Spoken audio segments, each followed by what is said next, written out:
On week 30 of 5225, we're talking about directors' first features. Are their first their worst? We'll find out. None of them. This is not the worst for any of them. Just a little spoiler alert.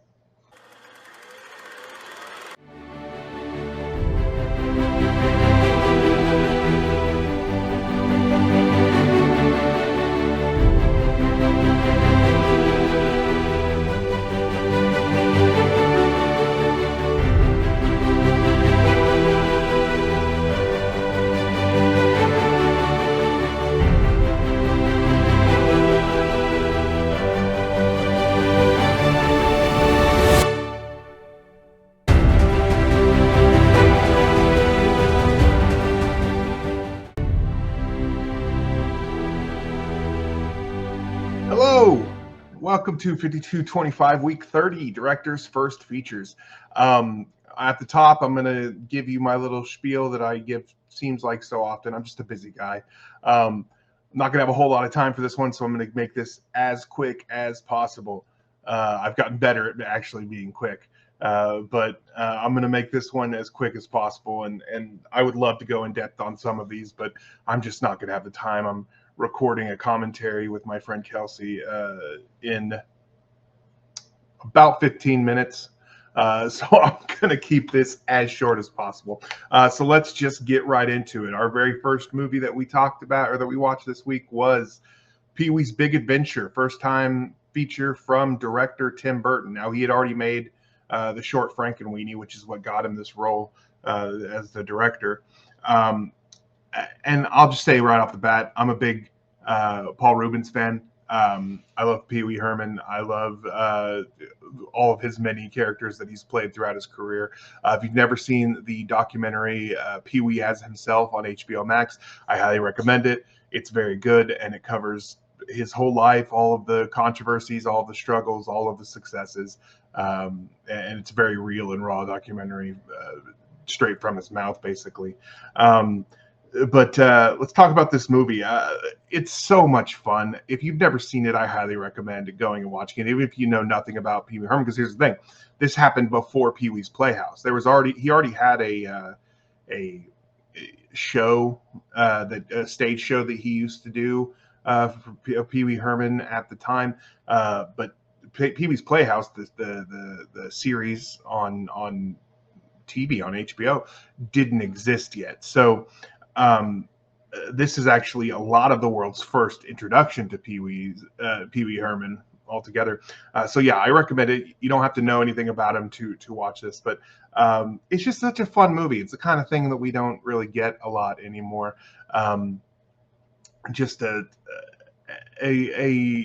fun adventure focused on a specific character. We used to get this a lot in the 80s and 90s. You think back to things like Indiana Jones, Rambo, Rocky, people like that. I guess Rocky is a little bit different, but characters like that where the focus was the character rather than their next big adventure or whatever. So which, there's a lot of fun in that type of movie, and you get that here. One thing I really love about this movie is Paul Reubens as a gay man created this character, wrote this script, co-wrote this script, and his relationship with Dottie in this movie feels so much like a closeted gay man. It's a reaction to a girl who's into him, because he's very much like, yeah, that's great. Pat her on the head as she's she's hitting on him, and the comedy there is that, like, oh, this attractive girl is into this nerdy guy, but doesn't seem interested, and we've seen that a lot of times. But I love it in this case, knowing that Paul Reubens is a gay man, because it feels so much like a truth about how sometimes closeted gay men have to act, and especially once you get to the ideas that they're going to get together, and of course by the end he succumbs to that, but just this idea that, well, I've got to maintain this, that I guess I'll give in now and be with this person.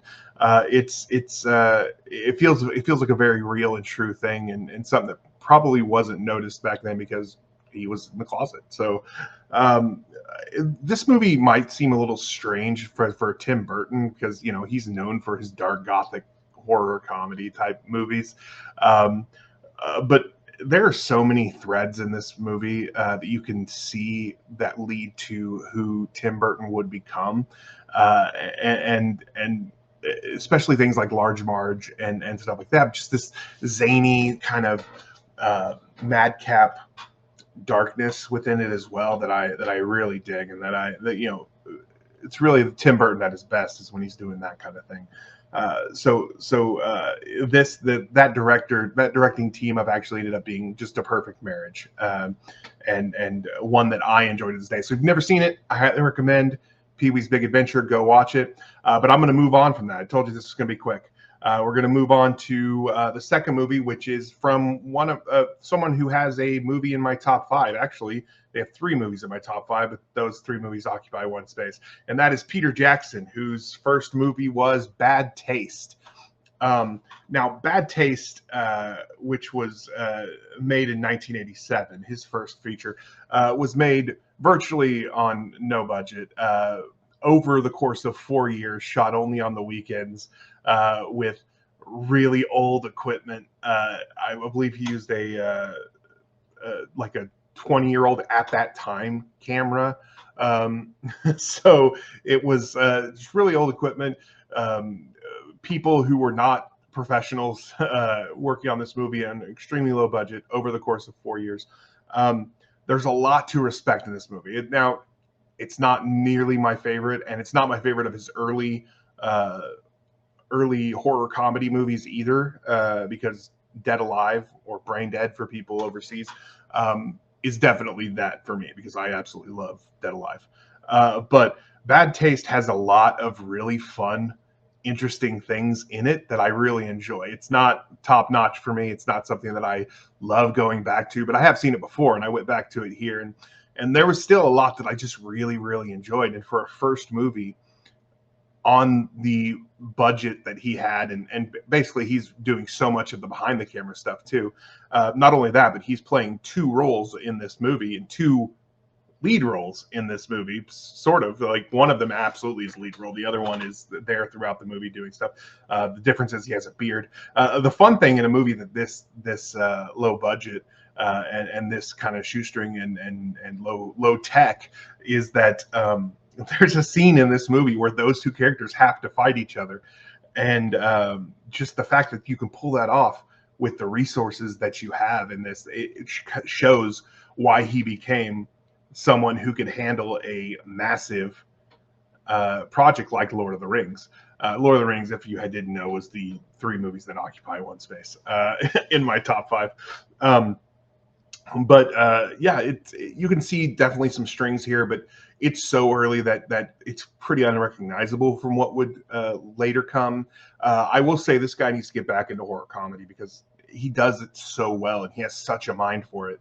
I don't think he's made a horror comedy since Frighteners, which was 1999. Like, basically since he made Lord of the Rings, he hasn't gone back to this well, which is kind of sad. I would love to see him go back to it, but maybe because he's got so many resources, he doesn't feel like he can make it the way that he would want to, and that I can understand as well. Bad Taste is not going to be a recommend for everybody, because I know there are a lot of people who are not going to like it. They are not going to be able to endure it, because it does take a little bit of accepting the low quality of it. I would say that if you do like B horror comedy slasher, or gross out gore fests, definitely give this movie a watch. And if you haven't seen it, because there's a lot of fun to be had in Bad Taste. And again, we're going on quick because I'm going to move on from this one to the last movie. I only watched 3 this time.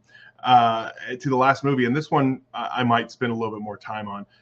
But it is a movie that it's my first time watch. But to be clear, I did watch the first 30 minutes of this like 2-3 years ago, and I enjoyed it. But I needed to go back to it, and I just never got back to it. So I'm still counting this as the first watch, even though I did start the movie back then. But it's from the Wachowski Sisters, and it is their first feature, Bound.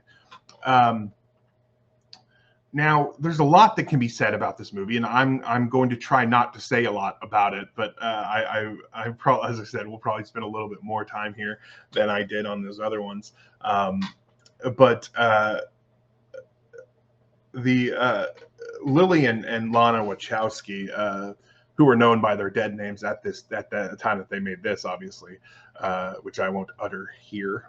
But they handled this movie with the deft hands of seasoned professionals. And if you follow me on Letterboxd, you've probably seen me use that line on this very thing because it's true, and I don't have a better way to say it. The Wachowskis crafted their debut with a confidence that's rarely seen in first features, and that's the thing that I think endures with this film. The premise is very simple. It's a very simple thing that we've seen 100 times, and each little element of it, love at first sight type thing. The getting one over on the mob thing, all of this stuff is stuff we've seen before. And there's also, like, if you're not paying attention, or if you're not giving it its due, the romance can feel like a Skinamax late night movie, because at first that's kind of what it feels like, but there is an importance in how that is portrayed, because there is a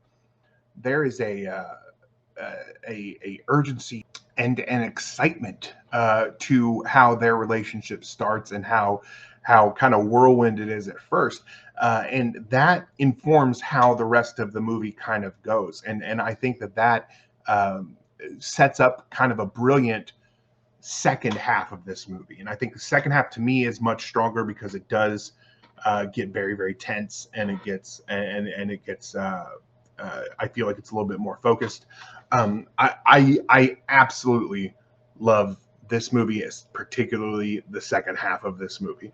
For put three character actors in the three main roles is a risk, and it could have gone very poorly for lesser directors. Jennifer Tilly, Gina Gershon, those are not actors that are known necessarily for their acting ability. They are known more for being a specific archetype. Joe Pantoliano is a great actor. Everybody knows that he's a great actor, but he is very much known as this side guy, kind of sleazy character type person, which all three of them play that character, but in this lead performance for each of them, and it works so well in the context of the story and the experience that the Wachowskis created and built here. Say what you will about the Wachowskis and their whole career, but with Bound, The Matrix, the first Matrix for me, and Speed Racer, which are my top three from them, they more than made up for their latter-day sins. I think with those three features, they can do whatever they want and however they want it, because I think they have grasped exactly what they wanted with those movies, and for me, completely knocked it out of the park with those. But that's all I'm going to say about Bound right now. I could go on for a very long time. I might in the future bring some other people in that I know love this movie and talk about it at some point. I don't know when that will happen or if it'll happen, but more can be discussed on this movie. Which brings me to week 31, which apparently I've already brought up on the screen here. And that is going to be a director spotlight. And what I'm going to do is I'm going to, I've put a bunch of directors on a wheel, and I am going to go ahead and spin that wheel. And whichever director comes up, I'm going to watch 3, 4, 5 movies from their filmography. So, and just kind of cover that because it just felt like a fun thing to do for me. So without further ado, let's bring up the wheel. There we are. All right. As you can see, we have a bunch of really great people. Steven Spielberg, Peter Jackson, Catherine Bigelow. Here we go. And it is going to land on, oh, it looks like, yep, Ari Aster, which is interesting because I have not seen Eddington yet. So I'm going to have to go watch that movie because he only has 4 features. He only has 4 features. So I'm going to have to go, I'm going to have to go watch that one, and then get my official review of Eddington will be on next week's episode of 5225. So get ready for that. I'm just going to watch all 4 of his movies. But yeah, get ready for that, and get ready for my review of Eddington. Let's find out what his mother did to him in this one, because if you've seen his other movies, there's some mom issues. I'm sure his mom may be lovely and he may love his mom, but it feels like there's some mom issues. Anyway, talk to me in the comments. Who are some of your favorite first-time directors? Like, what are your favorite features from first-time directors? Which Ari Aster movie is your favorite? And tell me a little bit about how you feel about all of that. So once again, my name is Matt. Talk to me in the comments.